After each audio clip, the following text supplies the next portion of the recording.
Hello everyone, I'm Priyanka Singh and I'm back with yet another exciting video. Now in this video, we are going to talk about, or rather we are going to understand about what is this section 3 in CUET, why we should attempt it, and what are going to be the benefits of writing this particular section. So I'm sure you all are aware about the structure of this exam CUET, and you might have heard of that there are 3 sections in this exam. Section 1 is for languages, section 2 is for domain subjects, and section 3 is something which is called general test. So आज हम इस video में पहले समझेंगे कि क्यों हमारे लिए ज़रूरी है ये सेक्शन अटेम्प्ट करना, दूसरा इस सेक्शन को लिखने के क्या फ़ायदे हैं. आई एम श्योर इसके फ़ायदे ज़्यादा है, हो सकता है इसको ना लिखने के लिए शायद आप नुकसान हो सकता है, क्योंकि कई यूनिवर्सिटीज़ में बहुत सारे कोर्सेज में जनरल टेस्ट का score which is section 3 mandatory है. So let's understand what is the section 3, why it is recommended that you should attempt this particular section. Let's have a look at the structure of CUET first. So we know, as far as structure of CUET is concerned, that the entire paper has been divided into 3 sections. Section 1A, wherein जहाँ से हमको एक language को pick करना है. 1B, which is again on languages, जो कि एक optional section है. Section 2 domain subjects हैं, जहाँ पे 27 domain subjects हैं. And section 3 general test है, जहाँ पे 75 क्वेश्चंस पूछे जाएंगे, जिनमें से आपको 60 करने हैं, जिसके लिए टाइम आपके पास 60 मिनट्स है. नाउ ये इस पर्टिकुलर सेक्शन में किस तरह के क्वेश्चंस आएंगे, तो जो क्वेश्चंस यहाँ पे आएंगे वो हैं general knowledge, current affairs, general mental ability, numerical ability, quantitative reasoning, जो कि इन्होंने साफ साफ मेंशन किया हुआ है कि क्लास 8 तक जो भी बेसिक मैथमेटिकल कॉन्सेप्ट्स हैं, चाहे वो अरिथमेटिक से हो, अलजेब्रा से हो, ज्योमेट्री से हो, मेंसुरेशन से हो, वो सब क्वेश्चंस एक्सपेक्ट कर सकते हैं आप इस सेक्शन में. और साथ ही साथ लॉजिकल एंड एनालिटिकल रीजनिंग भी इस सेक्शन का एक इम्पॉर्टेंट पार्ट होगा. सो अब देखते हैं जनरल टेस्ट लिखना क्यों ज़रूरी है और कहाँ ज़रूरी है.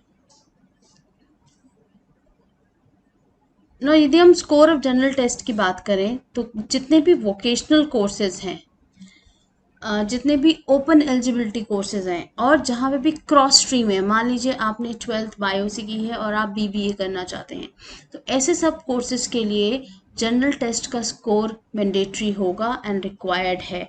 इसके अलावा भी बहुत सारी यूनिवर्सिटीज़ पे डिपेंड करेगा कि वो कहाँ और किन कोर्सेज के लिए जनरल टेस्ट के स्कोर को कंसिडर कर सकते हैं.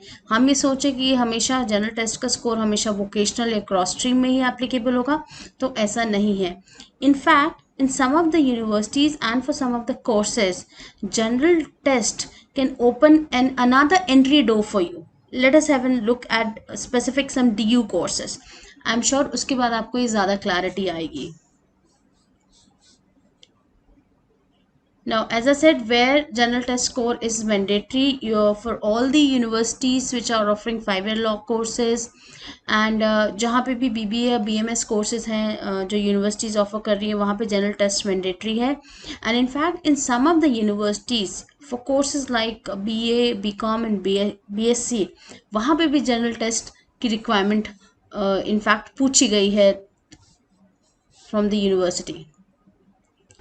Now, let's have a look at the Delhi University courses where the general test score is compulsory. That means you cannot skip this particular score. Of course, BA Honours in Multimedia and Mass Communication, then BTech in Information Technology and Mathematical Innovation, again makes it mandatory that you should have written the section 3 of CUET, which is general test. The 5-year integrated program in journalism again asks for score for this particular section. Then courses like BBE, BMS and BFIA, again यहाँ पे आपके पास section 3 का score होना ज़रूरी है. तो ये वो कोर्सेज हैं जहाँ पे जनरल टेस्ट का स्कोर कंपलसरी है, और ये हम दिल्ली यूनिवर्सिटी के कोर्सेज की बात कर रहे हैं. नाउ जनरल टेस्ट का स्कोर, जैसा कि मैंने थोड़ी देर पहले कहा था, आपको एक अनदर एंट्री दे सकता है.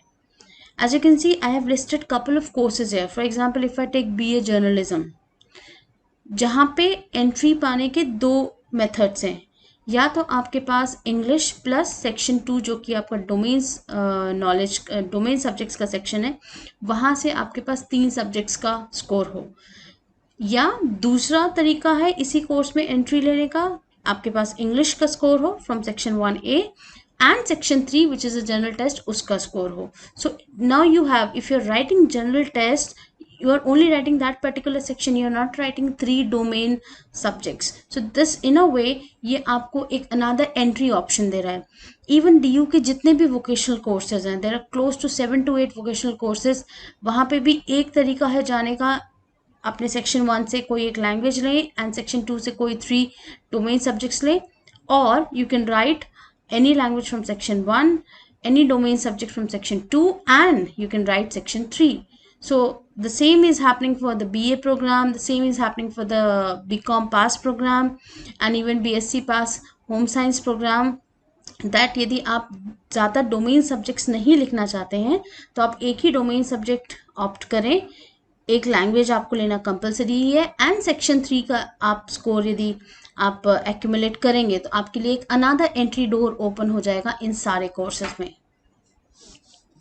इसी तरह बनारस हिंदू यूनिवर्सिटी जो DU के बाद I think most popular university होगी in all the central universities, उन्होंने भी बहुत सारे कोर्सेज में सेक्शन 3 का स्कोर मांगा है. जैसे BA honours social sciences, when I say social sciences that means economics, philosophy, political science, anthropology, they all are covered in this.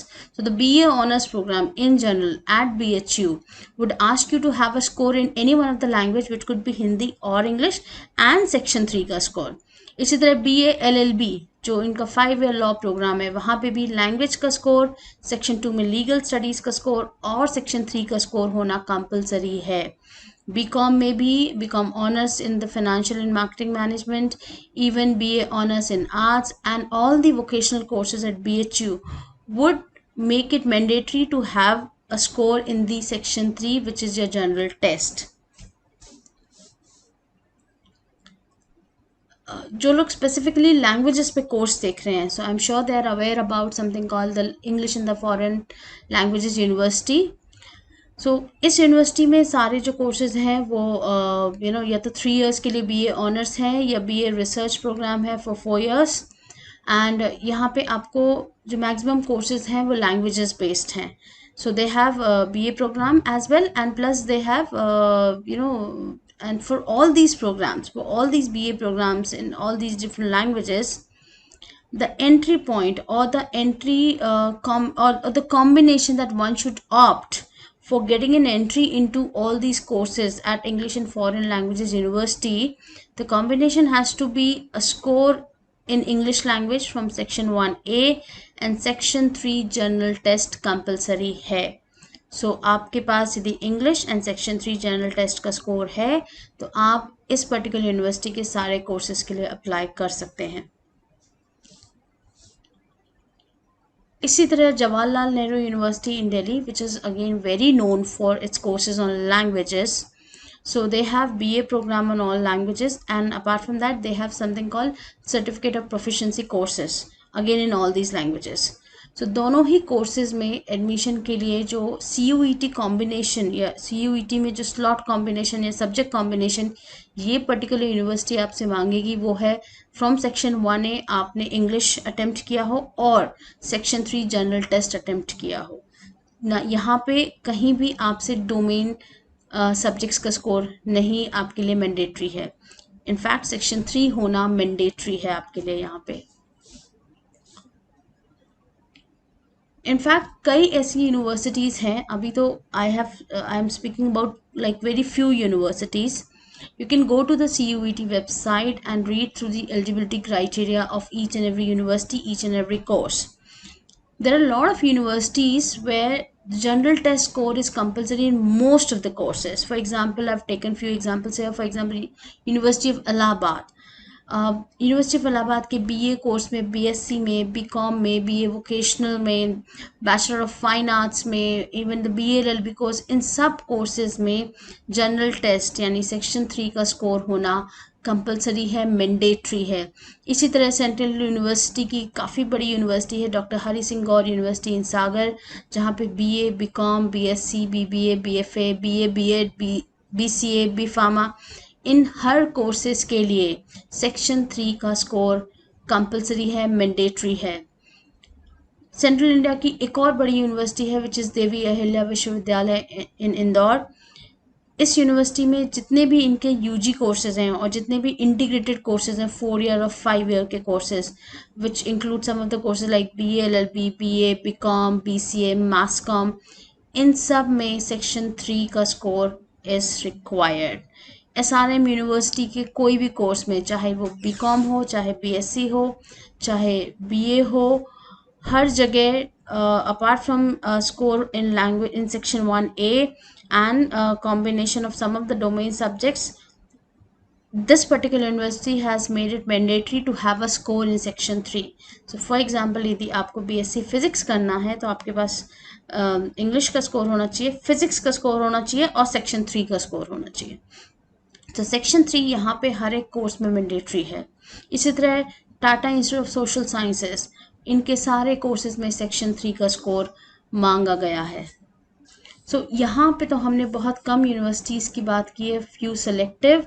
Now I am sure ये जो क्वेश्चन है आपका कि क्या आपको सेक्शन 3 अटेम्प्ट करना चाहिए, तो आई एम श्योर अब आपका आंसर इसका एक येस ही होगा। For me the answer is a strong yes, because as we have seen, this particular score is compulsory in most of the language based courses, professional courses like BBA, BMS, BA LLB, all the vocational courses, and even for the regular pass programs like BA pass, BCom or BSc. It gives an alternate route, or it gives an alternate entry for you to enter. And अभी भी बहुत सारी university CUET से जुड़ेंगी और उनके criteria जो हैं वो सामने आएंगे, पर जनरल टेस्ट का score, we at Career Launcher feel that you should have a score for the section 3 which is general test. It is not going to cause you great harm, but it might, it might rather, I would say, it would give you great benefits in the future. Thank you.